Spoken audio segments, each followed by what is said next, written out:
Operation സിന്ദൂറിന് പിന്നാലെ കശ്മീർ അതിർത്തിയിലെ സാധാരണക്കാരെ ലക്ഷ്യമിടുന്നു പാകിസ്ഥാന്റെ ആക്രമണം. ജനവാസ മേഖലയിലെ ഷെല്ലാക്രമണത്തിൽ 15 ഗ്രാമീണർ കൊല്ലപ്പെട്ടു. പാക് ഷെല്ലുകൾ പതിച്ച പൂഞ്ചിലെ സലാമാബാദിൽ നിന്നും ബൽറാം നെടുങ്ങാടി, ഡൽഹിയിൽ നിന്ന് വിനിത വിജയുണ്ട്, ശ്രീനാഥ് ചന്ദ്രനുണ്ട്. ഏറ്റവും ഒടുവിലത്തെ അപ്ഡേറ്റ്സ് എടുത്ത് നമുക്ക് ചർച്ചയിലേക്ക് പോകാം. ആദ്യം ഞാൻ ബൽറാമിലേക്ക് പോകുന്നു. ബൽറാം, സലാമാബാദിൽ കാണാനുള്ളത് അങ്ങേയറ്റം ഒരു വൃത്തികെട്ട രാഷ്ട്രം, ഒരു അക്രമി രാഷ്ട്രം, ഒരു അധമ രാഷ്ട്രത്തിന് അവർ അന്തം വിടുമ്പോൾ ചെയ്തു കൂട്ടാൻ കഴിയുന്ന ഭീകരത എത്രത്തോളമുണ്ട് എന്നതിന് നേർക്കാഴ്ചയല്ലേ അവിടെ സലാമാബാദിലെ ആ പൊളിഞ്ഞ വീടുകൾ പറയുന്നത്? ബൽറാം.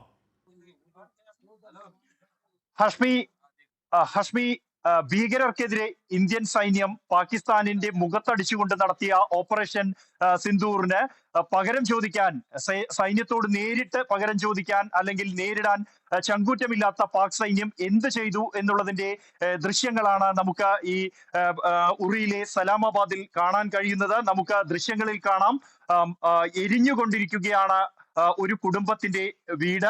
3 വീടുകളാണ് ഇത്തരത്തിൽ ഒറ്റ രാത്രി കൊണ്ട്, നിമിഷങ്ങൾ കൊണ്ട് പാകിസ്ഥാൻ എരിച്ചു കളഞ്ഞത്. ഈ കാണുന്ന ദൃശ്യങ്ങൾ ഒരു കുടുംബത്തിന്റെ 1 വർഷത്തേക്കുള്ള ധാന്യം സൂക്ഷിച്ച ധാന്യപ്പുരയാണ്. ഇപ്പോഴും ആ ധാന്യമാണ് ഇപ്പോഴും എരിഞ്ഞു പുകഞ്ഞുകൊണ്ടിരിക്കുന്നത്. ഇത് ആ തെമ്മാടി രാഷ്ട്രം എങ്ങനെയാണ് പെരുമാറുന്നത്, അല്ലെങ്കിൽ എന്തുകൊണ്ടാണ് പാകിസ്ഥാനെ ഒരു അധമ രാഷ്ട്രം എന്ന് വിശേഷിപ്പിക്കേണ്ടി വരുന്നത് എന്നത് കൃത്യമായി തന്നെ പറഞ്ഞു തരുന്നുണ്ട് ഈ ദൃശ്യങ്ങൾ. ഒറ്റ രാത്രി കൊണ്ട് ഒരു കുടുംബത്തിന്റെ ഉറങ്ങിക്കൊണ്ടിരുന്ന സാധാരണക്കാരായ ജനങ്ങൾക്ക് മേലാണ് പാകിസ്ഥാൻ അതിക്രൂരമായ, അതിമാരകമായ ആക്രമണം നടത്തിയിരിക്കുന്നത്. ഈ വീടുകൾക്ക് പിന്നിൽ കാണുന്ന കുന്നിൻ മുകളിലാണ് പാകിസ്ഥാന്റെ പോസ്റ്റുകൾ. ഉയരത്തിന്റെ ഒറ്റ അഡ്വാൻറ്റേജ് ആണ് പാകിസ്ഥാന് ഈ മേഖലയിലുള്ളത്. അത് ഉപയോഗപ്പെടുത്തിയിരിക്കുന്നു ഇന്ത്യ. ഓപ്പറേഷൻ സിന്ദൂർ നടപ്പാക്കി എന്നറിഞ്ഞ നിമിഷം പാകിസ്ഥാൻ പ്രയോഗിച്ചത് മാരകമായ ഷെല്ലുകളാണ്, പീരങ്കികളാണ് ഈ സാധാരണക്കാരായ ജനങ്ങൾക്ക് നേരെ. അതിർത്തിയിലെ ഈ വിഷയങ്ങളൊന്നുമായി ബന്ധമില്ലാതെ സ്വന്തം ജീവിതം നോക്കി മുന്നോട്ടു പോകുന്ന കൃഷിക്കാരായ സാധാരണക്കാരുടെ വീടുകൾ അത് അറിഞ്ഞു തന്നെ ആക്രമിച്ചിരിക്കുകയാണ് പാകിസ്ഥാൻ. നമുക്ക് ദൃശ്യങ്ങളിൽ അറിയാൻ കഴിയും ഹഷ്മി, ഈ കാണുന്നത് ഒരു അലുമിനിയം ഷീറ്റ് ഉരുകി ഒലിച്ച് പോയിരിക്കുന്നു. അത്രത്തോളം മാരകമായ പ്രഹരശേഷിയുള്ള ആയുധമാണ് ഇവിടെ പാകിസ്ഥാൻ പ്രയോഗിച്ചിരിക്കുന്നത്. ഇപ്പോഴും മണിക്കൂറുകൾ പിന്നിട്ടിരിക്കുന്നു പാകിസ്ഥാന്റെ ഷെൽ വീണ് ഈ വീടുകൾ തകർന്നു പോയിട്ട്. ഇപ്പോഴും ഇവിടെ കടുത്ത ചൂട് നമുക്ക് അനുഭവപ്പെടുന്നുണ്ട്. അത്രത്തോളം രൂക്ഷമായ ആക്രമണമാണ് പാകിസ്ഥാൻ നടത്തിയിരിക്കുന്നത്. ഉറിയിലെ ആക്രമണത്തിൽ ദിവസങ്ങൾക്ക് മാത്രം മുമ്പ് നമ്മൾ, ബൽറാമും നമ്മുടെ ക്യാമറാമാൻ ജോഗേഷ് സിംഗും ഞാനും ഒക്കെ നമ്മൾ ഈ മേഖലകളിലൊക്കെ പോയവരാണ്. നമ്മൾ ഈ അതിർത്തി ഗ്രാമങ്ങൾ കണ്ടവരാണ്. അവരുടെ ബങ്കറുകളെ പറ്റി അവർ നമ്മളോട് സംസാരിച്ചവരാണ്. ഏതോ ഒരു റിറ്റാലിയേഷന് വേണ്ടി തയ്യാറെടുത്തവരാണ്. പാവങ്ങളാണ്, പരമസാധു മനുഷ്യരാണ്. അന്നത്തെ അന്നത്തിന് വേണ്ടി ആ ദിവസം ജീവിക്കുന്ന അങ്ങേയറ്റം സാധുക്കളായ പാവ മനുഷ്യരാണ്. അപ്പോൾ ഈ ദൃശ്യങ്ങൾ കാണുമ്പോൾ എനിക്ക് വല്ലാതെ വേദനിക്കുന്നുണ്ട് ബൽറാം. മാത്രമല്ല, ആ രാഷ്ട്രത്തിന് നെറിവുകേടോർത്താൽ അവർ ഏത് സമയവും ഇനിയും ഇത് ആവർത്തിക്കാൻ മടിക്കാത്തവരാണ്. ബൽറാം അവിടെ സൂക്ഷിച്ചു നിൽക്കൂ. ഹഷ്മി, തീർച്ചയായും ഇത്തരത്തിൽ ഇനിയും ഇത് ആവർത്തിക്കാൻ പാകിസ്ഥാൻ മടിക്കില്ല. അത്രത്തോളം നീചത്വം പാകിസ്ഥാനിൽ ഉണ്ട് എന്ന് മനസ്സിലാക്കി തന്നെയാണ് സൈന്യം ഇവിടെയുള്ള ആളുകളെ മുഴുവൻ, ഈ ഒരു ഗ്രാമത്തെ പൂർണ്ണമായും ഒഴിപ്പിച്ചിരിക്കുകയാണ്. സുരക്ഷിതമായ ഇടങ്ങളിലേക്ക് മാറ്റിയിരിക്കുകയാണ്. അല്ലെങ്കിൽ ഒരു നീചരാഷ്ട്രത്തിന്റെ നീച കൃത്യങ്ങൾ എപ്പോഴും ഉണ്ടാകാം ഉറക്കത്തിൽ എന്ന് പ്രതീക്ഷിച്ച് ആശങ്കയിൽ ഇവിടുത്തെ ജനങ്ങൾ ഈ വീടുകൾ, തങ്ങളുടെ മുഴുവൻ സമ്പാദ്യവും ഉപേക്ഷിച്ച് പോകേണ്ടി വന്നിരിക്കുകയാണ്. നമുക്ക് ദൃശ്യങ്ങളിൽ കാണാം ഹഷ്മി, ഒരു കുടുംബം അവരുടെ ജീവിതകാലത്തെ മുഴുവൻ സമ്പാദ്യം, പുസ്തകങ്ങൾ, അവരുടെ രേഖകൾ, വിലപ്പെട്ട രേഖകൾ, വസ്ത്രങ്ങൾ, കുഞ്ഞുങ്ങൾ പഠിക്കുന്ന പുസ്തകങ്ങൾ, വളർത്തു മൃഗങ്ങൾ എന്നിവയെ ഒന്നിനെ പോലും അവശേഷിപ്പിക്കാതെ മിണ്ടാപ്രാണികളോട് പോലും തങ്ങളുടെ ക്രൂരത കാണിക്കുന്ന ഒരു രാഷ്ട്രമാണ് പറയേണ്ടത്. അത് മേൽവിലാസം UN രാജ്യം പറഞ്ഞതല്ലേ, ഇത് തെമ്മാടി രാഷ്ട്രമാണ്, ഇത് ഗൂണ്ടാ രാഷ്ട്രമാണ്, ഇത് റോഗ് നേഷനാണ് എന്ന് UN ഇന്ത്യ പറഞ്ഞതാണ്. അന്ന് അങ്ങനെ പറയല്ലേ, അതൊരു രാഷ്ട്രമല്ലേ എന്ന് പാകിസ്ഥാന് വേണ്ടി ചെറിയ ശബ്ദം ഉയർത്താൻ പോലും ആരും തയ്യാറായില്ല. എന്തുകൊണ്ട് ആരും തയ്യാറായില്ല എന്നതിൻ്റെ മറുപടിയാണ് പ്രേക്ഷകർ സ്ക്രീനിൽ കാണുന്ന ഈ വെണ്ണീർ, പ്രേക്ഷകർ സ്ക്രീനിൽ കാണുന്ന ഈ കനൽ. എന്ന് പറഞ്ഞാൽ നേർക്കുനേർ ഇന്ത്യൻ ഇന്ത്യൻ സേനയോട് പൊരുതാൻ ധൈര്യമില്ലാത്ത കൊതിക്കെറിവിന്, അല്ലെങ്കിൽ അവരുടെ വ്യോമ എയർ ഡിഫൻസ് അമ്പയെ പരാജയപ്പെട്ട നാണക്കേടിന്, അങ്ങേയറ്റം ഹ്യൂമിലിയേഷൻ ഫോർ ദ ഡെക്കേഡ്, ഒരു ദശാബ്ദത്തിലെ ഏറ്റവും വലിയ നാണക്കേടിന് അവർ കാട്ടിക്കുട്ടിയ പേക്കൂത്താണ് അതിർത്തി ഗ്രാമങ്ങളിലെ ഈ കാഴ്ച. നമ്മളവിടെ പോയതാണ്, അവിടെ പോയി ഈ മനുഷ്യരെ കണ്ടവരാണ്. പാവങ്ങളാണ്, സാധുക്കളാണ്, അവർ സമാധാനം ആഗ്രഹിക്കുന്നവരാണ്, അവരവിടെ പെട്ടുപോയവരാണ്. അവരെ ഇതൊക്കെ പാകിസ്ഥാൻ അറിയാത്തവരല്ല. അതിർത്തിക്കപ്പുറം അവരുടെയും ഈ പറയുന്ന ഗ്രാമങ്ങളുണ്ട്, അവിടെയും പാവം മനുഷ്യരുണ്ട്. അങ്ങോട്ടേക്ക് ഷെല്ലയച്ച് കൊല്ലാൻ അറിയാത്തതുകൊണ്ടല്ല. പക്ഷേ നമ്മൾ പരിഷ്കൃതരാണ്, അവർ അപരിഷ്കൃതരാണ് എന്നതാണ് വ്യത്യാസം. നമ്മൾ പരിഷ്കൃതരാണ്, പാകിസ്ഥാൻ എന്ന നീചരാഷ്ട്രം അങ്ങേയറ്റം അൺസിവിലൈസ്ഡ് ആണ്, അങ്ങേയറ്റം അപരിഷ്കൃതരാണ് എന്നുള്ളതാണ് വ്യത്യാസം. ആ വ്യത്യാസം ഇതിൽ കാണാം. നമ്മൾ തിരിച്ചടിച്ചത് പാക് സൈനിക പോസ്റ്റുകൾക്ക് നേരെയാണ്. നമ്മളവിടെ ജീവഹാനി ഉണ്ടാക്കിയത് പാകിസ്ഥാന്റെ മിലിറ്ററിക്ക് നേരെയാണ്, അല്ലാതെ അവിടുത്തെ സാധാരണക്കാരന് നേരെ ഒരു തുള്ളി മണ്ണ് വീണിട്ടില്ല. അവരുടെ സാധാരണക്കാരന് നേരെ ഏതെങ്കിലും മിസൈലിന്റെ ഒരു അഗ്നിനാളം വീണിട്ടില്ല. ആ കാണിക്കുന്ന സംയമനം, ഗണ്യമായ സംയമനം, നമ്മുടെ ദൗർബല്യമായി അവർ കണക്കാക്കരുതെന്ന് മാത്രമേ പറയാനുള്ളൂ. ബൽറാം ഇനിയും ഈ ഷെല്ലാക്രമണം അവസാനിച്ചു എന്ന് കരുതാമോ? അതോ ഇനിയും കൂടുതൽ മേഖലകളിൽ കൂടുതൽ പാവപ്പെട്ടവർ വീടുകൾ, കൂടുതൽ സാധാരണക്കാരുടെ ദേഹത്തേക്ക് ഈ ഷെല്ല് വിടാൻ ആ നീചരാഷ്ട്രത്തിന് പദ്ധതിയുണ്ടോ ബൽറാം? ഹഷ്മി, അത് പാകിസ്ഥാനാണ്, നീചരാഷ്ട്രമാണ്. അതുകൊണ്ട് തന്നെ അത്തരത്തിൽ ഒരു നടപടി ഏത് സമയവും പാകിസ്ഥാന്റെ ഭാഗത്തു നിന്നും പ്രതീക്ഷിക്കണം എന്നതുകൊണ്ട് തന്നെയാണ് ഇവിടെയുള്ള സാധാരണക്കാരായ മനുഷ്യരെ സുരക്ഷിത കേന്ദ്രങ്ങളിലേക്ക് മാറ്റിയിരിക്കുന്നത്. ഇത് ഉറി സെക്ടറിലുള്ള ദൃശ്യങ്ങളാണ് നമ്മളിപ്പോൾ കാണുന്നത്. എന്നാൽ പൂഞ്ച് സെക്ടറിൽ ഇതിലും മാരകമായ ക്രൂരമായ ദൃശ്യങ്ങളാണ് പുറത്തു വന്നിരിക്കുന്നത്. ഒറ്റ രാത്രി കൊണ്ട് 15 മനുഷ്യരെയാണ്, നിഷ്കളങ്കരായ മനുഷ്യരെയാണ്, വീടുകളിൽ ഉറങ്ങുകയായിരുന്ന മനുഷ്യരെയാണ് പാകിസ്ഥാന്റെ ഷെല്ലുകൾ ഇല്ലാതാക്കിയത്. വളർത്തു മൃഗങ്ങളെ പോലും നിരവധി ചത്തുപോയി ആ ആക്രമണത്തിൽ. 46 മനുഷ്യർക്ക് പരിക്കേറ്റിപ്പോൾ ചികിത്സയിലാണ്. ഇത്തരത്തിൽ അതിമാരകമായ ആക്രമണം പലയിടങ്ങളിലും നടത്തിയിരിക്കുന്നു. അതിൽ ഏറ്റവും മാരകമായ ആക്രമണം ഉണ്ടായത് പൂഞ്ചിലാണ്. കൂടാതെ രജൌരിയിൽ ഉണ്ടായിട്ടുണ്ട്. സമാനമായ ആക്രമണമാണ് ഇവിടെയും ഉണ്ടായിരിക്കുന്നത്. 2 പേർക്ക്, ഒരു പെൺകുട്ടി ഉൾപ്പെടെ 2 പേർക്കാണ് ഇവിടെ പരിക്കേറ്റിരിക്കുന്നത്. വീട്ടിൽ ഉറങ്ങിക്കിടക്കുകയായിരുന്നവർക്ക് നേരെയാണ് ഈ ആക്രമണം ഉണ്ടായത് എന്നുകൂടി ഓർക്കണം. ഈ സംഭവങ്ങളുമായി യാതൊരു ബന്ധവുമില്ലാത്ത സ്വന്തം ജീവിതം, കാർഷിക വൃത്തി ചെയ്ത് ജീവിക്കുന്ന സാധാരണക്കാരായ മനുഷ്യരാണ് ഈ മേഖലയിൽ താമസിക്കുന്നത് എന്ന് അറിഞ്ഞുകൊണ്ട് തന്നെയാണ് അവരുടെ വീടുകൾ ലക്ഷ്യം വെച്ച് പാകിസ്ഥാൻ അല്ലെങ്കിൽ പാകിസ്ഥാൻ എന്ന നീചരാഷ്ട്രം ഇത്തരത്തിൽ ഉള്ള ഒരു അതിക്രമം നടത്തിയിരിക്കുന്നത്. ഇന്ത്യൻ സൈന്യം ഉചിതമായ തിരിച്ചടി തന്നെ നൽകിയിരിക്കുന്നു. പാക് പോസ്റ്റുകൾക്ക് നേരെ ഇന്ത്യൻ സൈന്യം തിരിച്ചടി നൽകിയതോടുകൂടിയാണ് ഇത് താൽക്കാലികമായെങ്കിലും അവസാനിച്ചത്. എന്നാൽ ഇരുട്ടിന്റെ മറവിൽ അവർ ഇനിയും ഈ ആയുധങ്ങളുമായി എത്തും എന്ന് കണക്കുകൂട്ടുന്നുണ്ട് ഇന്ത്യൻ സൈന്യം. അതുകൊണ്ട് തന്നെ തയ്യാറാണ് ഇന്ത്യൻ സൈന്യം. ഈ മേഖലയിലെല്ലാം തന്നെ പാകിസ്ഥാന്റെ ഏത് വെല്ലുവിളിയെയും ഏത് ആക്രമണത്തെയും നേരിടാൻ മുഴുവൻ സായുധ സന്നാഹങ്ങളുമായി സൈന്യം ഈ അതിർത്തിയിൽ കാവലുണ്ട്. ആ ഒരു ഉറപ്പിൽ തന്നെയാണ് ഇവിടെ നിന്നും ഈ വീടുകളിൽ നിന്നും ഇറങ്ങിയവർ. അവർ താൽക്കാലിക ക്യാമ്പിലേക്കോ അവരുടെ ബന്ധുവീടുകളിലേക്കോ തൽക്കാലത്തേക്ക് മാറിയിരിക്കുന്നത്. അവർ തിരിച്ചു വരും, ആ ഒരു പ്രതീക്ഷ സൈന്യം നൽകുന്നുണ്ട്. എന്നാൽ എപ്പോഴും ഒരാക്രമണം ഇനിയും ഈ മേഖലയിൽ പാകിസ്ഥാന്റെ ഭാഗത്തു നിന്നും ഉണ്ടാകും എന്ന് പ്രതീക്ഷിക്കുന്നുണ്ട്, ആശങ്കപ്പെടുന്നുണ്ട് ഇവിടെ താമസിക്കുന്ന ആളുകൾ. ഇനിയും കുറച്ച് വീടുകളൊക്കെ ഇവിടെ അവശേഷിക്കുന്നുണ്ട്.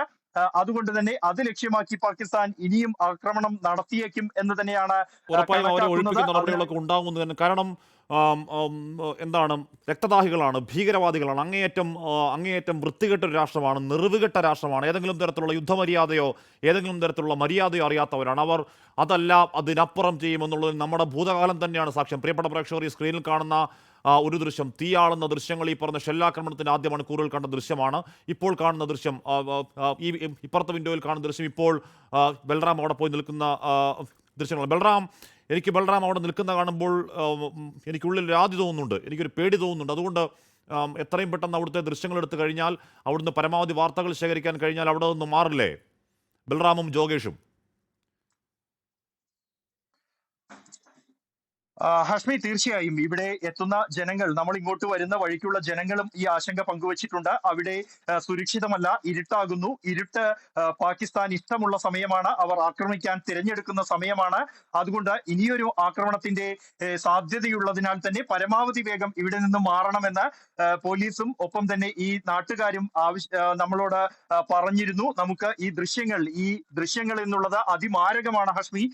ഒരു ഇരുമ്പ് തകിട് വീടിന് മുകളിൽ സ്ഥാപിച്ചിരുന്ന, ഈ കശ്മീരിന്റെ വീടുകളിലെല്ലാം തന്നെ സ്ഥാപിക്കാറുള്ള, മേൽക്കൂരയാക്കാറുള്ള ഇരുമ്പ് ഷീറ്റാണ് തുളഞ്ഞ് ഷെല്ലുകൾ ഏറ്റ് തുളഞ്ഞ് ഒരു വല പോലെയായി ചിന്നിച്ചിതറി കിടക്കുകയാണ്. അത്രത്തോളം മാരകമായ ആയുധങ്ങളാണ് ജനവാസ മേഖലയിൽ സാധാരണ ഒരു കുടുംബം താമസിക്കുന്ന വീടിന് മുകളിലേക്ക് പാകിസ്ഥാൻ പ്രയോഗിച്ചിരിക്കുന്നത് എന്നത് ഓർക്കുമ്പോൾ തെമ്മാടി രാഷ്ട്രം എന്ന ഇന്ത്യയുടെ പ്രയോഗം അത് കുറഞ്ഞുപോയോ എന്ന് മാത്രമേ നമുക്ക് സംശയം തോന്നൂ.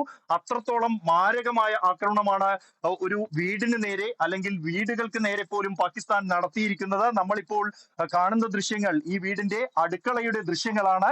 ഇവിടെ പാത്രങ്ങൾ പോലും ഉരുകിപ്പോയിരിക്കുന്നു, അലുമിനിയ പാത്രങ്ങൾ ഉരുകി ഒലിച്ചിരിക്കുന്നു. അത്രത്തോളം ചൂടുള്ള ഉഗ്രശേഷിയുള്ള ഇത് യാദൃശികമായി സംഭവിക്കുന്നതല്ല. ഇപ്പൊ എന്ന് പറഞ്ഞാൽ ഈ കഴിഞ്ഞ അവിടെ പെഹൽഗാമിൽ ഇക്കൂട്ടർ കാണിച്ച് 26 പേരെ പോയിന്റ് ബ്ലാങ്കിൽ കൊന്നൊടുക്കിയതിനു ശേഷമുള്ള ഓരോ ദിവസങ്ങളിലും അവിടെ ഈ പറയുന്ന പ്രൊവോക്കേഷൻ ഇല്ലാത്ത ഒരു രാത്രി ഉണ്ടായിട്ടില്ല.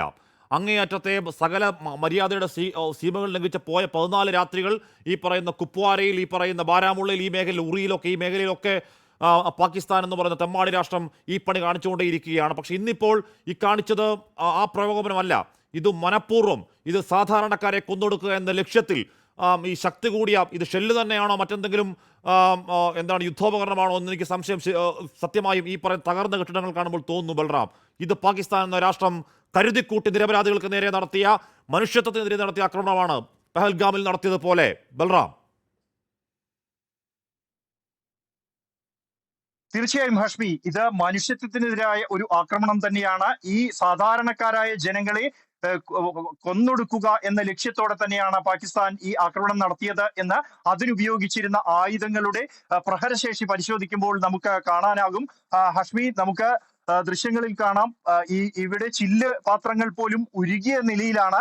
അത്രത്തോളം മാരകമായ ആയുധങ്ങൾ പാകിസ്ഥാൻ പ്രയോഗിച്ചിരിക്കുന്നു ഈ വീടുകൾക്ക് നേരെ എന്നുള്ളതാണ്. അത് ഷെല്ലുകൾ എന്ന റിപ്പോർട്ടുകളാണ് ആദ്യം വന്നത്. എന്നാൽ ഇവിടെ എത്തി ഈ ദൃശ്യങ്ങൾ കാണുമ്പോൾ, ഇവിടെയുള്ള അവസ്ഥ കാണുമ്പോൾ എനിക്കും സംശയം തോന്നുന്നുണ്ട്. അത് ഷെല്ല് മാത്രമാണോ അല്ലെങ്കിൽ അതിലും പ്രഹരശേഷി ഏറിയ മറ്റെന്തോ ആയുധമാണോ പാകിസ്ഥാൻ സാധാരണക്കാരായ മനുഷ്യരെ കൊല്ലാൻ ലക്ഷ്യം വെച്ച് ഉപയോഗിച്ചത് എന്നുള്ളത്. സമാനമായ ആക്രമണമാണ് പൂഞ്ചിലും ഉണ്ടായിരിക്കുന്നത്. 15 പേരാണ് കൊല്ലപ്പെട്ടിരിക്കുന്നത് പൂഞ്ചിൽ ഒറ്റ രാത്രി കൊണ്ട്. അവിടെ പാക് പോസ്റ്റുകൾക്ക് നേരെ ഇന്ത്യ തിരിച്ചടി നൽകിയതോടുകൂടിയാണ് പാകിസ്ഥാൻ ഒന്നടങ്ങി പിന്മാറിയത്. അവിടെ ഒന്ന് നേരെ മിരുട്ടുന്നുണ്ട്, പെട്ടെന്ന് മാറുക എന്നുള്ളതാണ് അഭികാമ്യം. 15 പാവപ്പെട്ട മനുഷ്യർ, 15 നിരപരാധികൾ. അത് ആ ദൃശ്യങ്ങൾ കാണുമ്പോൾ വല്ലാതെ വേദനിക്കുന്നുണ്ട്, വല്ലാതെ സങ്കടമാവുന്നുണ്ട്. അതിന് കാരണം ഞാനും ബൽറാമും ജോഗേഷ് സിംഗും ഒക്കെ ഈ പോയ ദിവസങ്ങളിൽ ഈ മേഖലകളിലൊക്കെ പോയവരാണ്, അതിർത്തി മേഖലകൾ കണ്ടവരാണ്. ബാരാമുള്ളയിലും ഉറിയിലും ഒക്കെ പോയി അതിർത്തി ഗ്രാമങ്ങൾ കണ്ടവരാണ്. ആ ഗ്രാമീണരുടെ സ്നേഹം അനുഭവിച്ചവരാണ്. അവിടെ നിന്ന് ഈ പറയുന്ന റൊട്ടിയും സബ്ജിയും ഒക്കെ ഭക്ഷണം കഴിച്ചവരാണ്. പാവങ്ങളാണ്, അങ്ങേയറ്റം പാവങ്ങളാണ്. അവർ ഈ പറഞ്ഞ ആശങ്കകൾ പങ്കുവെക്കുമ്പോഴും ഇങ്ങനെയൊന്നും ഉണ്ടാകുമെന്ന് ആ പാവങ്ങൾ കരുതിയിട്ടുണ്ടാവില്ല. അവരുടെ ദേഹത്തേക്കാണ്, നിരപരാധികളുടെ ദേഹത്തേക്കാണ്. ആ ദിവസം അധ്വാനിച്ച് കിട്ടുന്ന പണം കൊണ്ട് ആ ദിവസത്തെ റൊട്ടി ഉണ്ടാക്കി കഴിക്കുന്ന പരമസാധുക്കളായ മനുഷ്യരെയാണ് പാകിസ്ഥാൻ കൊന്നൊടുക്കിയിരിക്കുന്നത്. അതിനുകൂടി പ്രതികാരം ചെയ്തേ മതിയാവുകയുള്ളൂ എന്നാണ് മനസ്സിലാക്കാൻ. ബൽറാം, അവിടെ ഒന്ന് പെട്ടെന്ന് മാറൂ എന്ന് മാത്രം അഭ്യർത്ഥിക്കുന്നു. വിനീത വിജിയും ശ്രീനാഥ് ചന്ദ്രനും കൂടി തുടരുന്നു. വിനീത, ഇതാണ് ഇവരുടെ പണി. നമ്മൾ ആദ്യഘട്ടത്തിൽ ഇത്രത്തോളം ഭീകരമാണെന്ന് കരുതിയിരുന്നില്ല. അത് ആദ്യഘട്ടത്തിൽ 5 മരണമെന്നാണ് വന്നത്, പിന്നീട് 10 ഇപ്പോൾ ഏറ്റവും ഒടുവിൽ 15. അതിൽ കൂടാതിരിക്കട്ടെ, പാകിസ്ഥാൻ്റെ ഈ നെറികെട്ട നീക്കങ്ങൾക്ക് രാജ്യം കൃത്യമായി തന്നെ നിരീക്ഷിക്കുന്നില്ലേ? വേണമെങ്കിൽ തിരിച്ചടി കൊടുക്കാനും സജ്ജമല്ലേ വിനീത?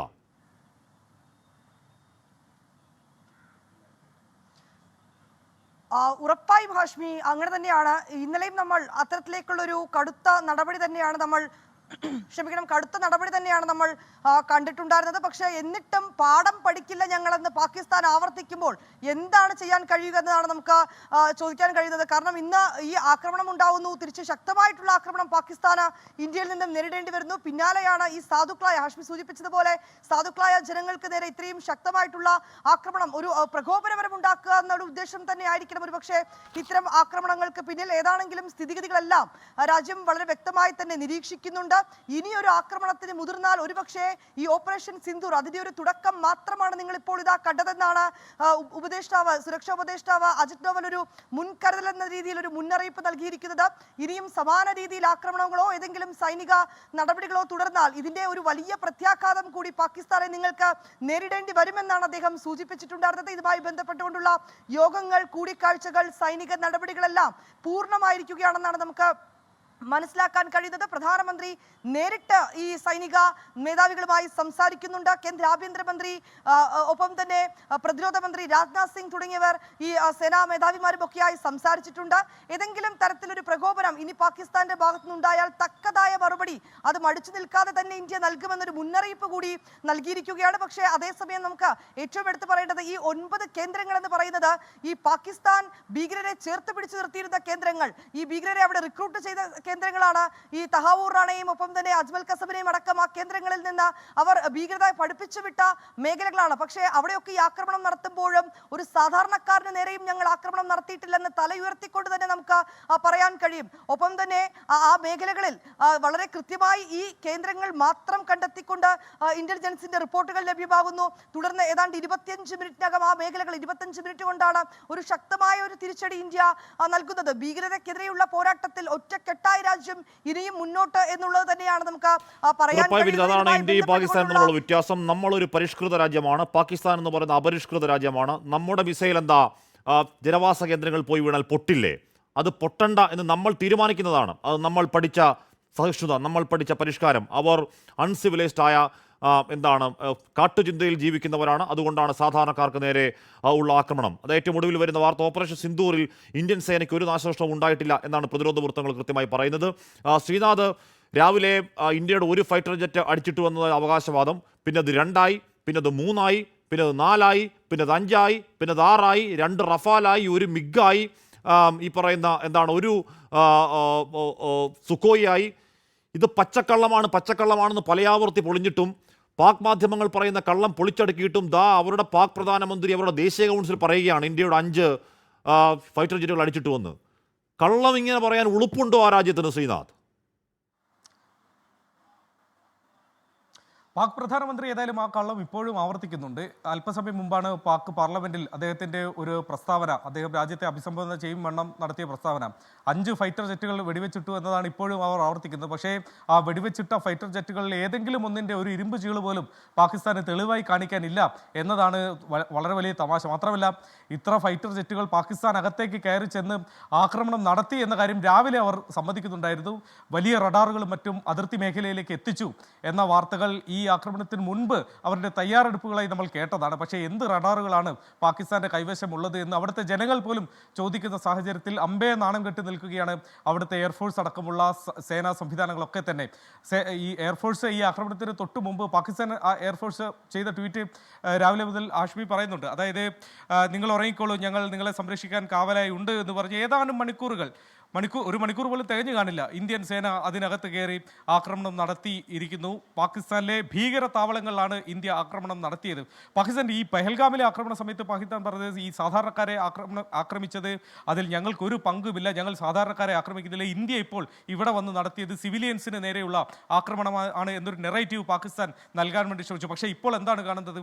ജമ്മു കാശ്മീരിലെ അതിർത്തി മേഖലകളിൽ ഷെല്ലാക്രമണത്തിൽ ഇന്ത്യയിലെ സാധാരണക്കാരായ മനുഷ്യർ ആ അതിർത്തി മേഖലയിൽ ജീവിത സാഹചര്യങ്ങൾ കൊണ്ട് എത്തിപ്പെട്ട് അവിടെ തുടരേണ്ടി വന്ന അവിടുത്തെ കർഷകരായ മനുഷ്യരാണ് 10ലേറെ പേർ ഇപ്പോൾ മരിച്ചിരിക്കുന്നത്. അങ്ങനെ സാധാരണക്കാർക്ക് നേരെ ഇപ്പോൾ ഭീകരവാദികളല്ല, പാകിസ്ഥാൻ ആർമി തന്നെയാണ് ഇപ്പോൾ ആയുധം വെച്ച് കളിച്ചുകൊണ്ടിരിക്കുന്നത്. ഞങ്ങൾ പിന്നോട്ടില്ല എന്ന് പാക് പ്രധാനമന്ത്രി ഇപ്പോൾ അവരുടെ അസംബ്ലിയിൽ പറഞ്ഞിട്ടുണ്ട്. അവരുടെ സൈന്യത്തിന് പൂർണ്ണ അധികാരം, എന്തെങ്കിലും ഒരു ഓപ്പറേഷൻ നടത്താനുണ്ടെങ്കിൽ അതിന് പൂർണ്ണ അധികാരം ഇപ്പോൾ പാകിസ്ഥാൻ ഗവൺമെന്റ് നൽകിയിട്ടുമുണ്ട്. അതുകൊണ്ട് പാഠം പഠിക്കുന്നില്ല പാകിസ്ഥാൻ, വലിയ തിരിച്ചടി. അവരവരുടെ രാജ്യത്തെ പൗരന്മാരെ സമാധാനിപ്പിക്കാൻ ഇന്ത്യയുടെ മുഴുവൻ ഫൈറ്റർ ജെറ്റും അടിച്ചിട്ടു എന്ന് പറയട്ടെ, ഇന്ത്യ എന്തോ അങ്ങ് മൂക്കിക്കെറ്റിക്കളയും എന്ന് വീമ്പിളക്കട്ടെ. അത് അവരുടെ പൗരന്മാരെ സമാധാനിപ്പിക്കാനാണ്. അവർ ഡക്കേഡിൽ, ഈ പതിറ്റാണ്ടിൽ അവർ നേരിട്ട ഹ്യൂമിലിയേഷന് അവരുടെ എന്തെങ്കിലുമൊക്കെ സമാധാനമുള്ളൂ അതിനുവേണ്ടി പറയുന്നതാണ്. അല്ലാതെ ഒന്നും ചെയ്യാനുള്ള കരുത്ത് അവർക്കില്ല എന്നവർ വളരെ മനോഹരമായി, വളരെ കൃത്യമായി, ബ്യൂട്ടിഫുള്ളായി മനസ്സിലാക്കിയ ഒരു ദിവസമാണ് ഓപ്പറേഷൻ സിന്ദൂർ. ശ്രീ പ്രഭാകരൻ പാലേരി, ശ്രീ കേണലിസ്റ്റ് ജിന്നി, ശ്രീ ജോസു ഡിസി എന്നിവർ ചർച്ചയിൽ ചെയ്യുന്നു. ശ്രീ പ്രഭാകരൻ പാലേരി, ഞാൻ മനസ്സിലാക്കുന്നത് താങ്കൾ ഗുജറാത്തിലാണ്. ഒരുപക്ഷെ ഒരു ബ്ലാക്ക് ഔട്ടിനുള്ള സാധ്യതയുണ്ട്, ഒരുപക്ഷെ 7 കറണ്ട് പോകാനുള്ള സാധ്യതയുണ്ട് എന്നൊക്കെ പറയുന്നുണ്ട്. നമുക്ക് നോക്കാം.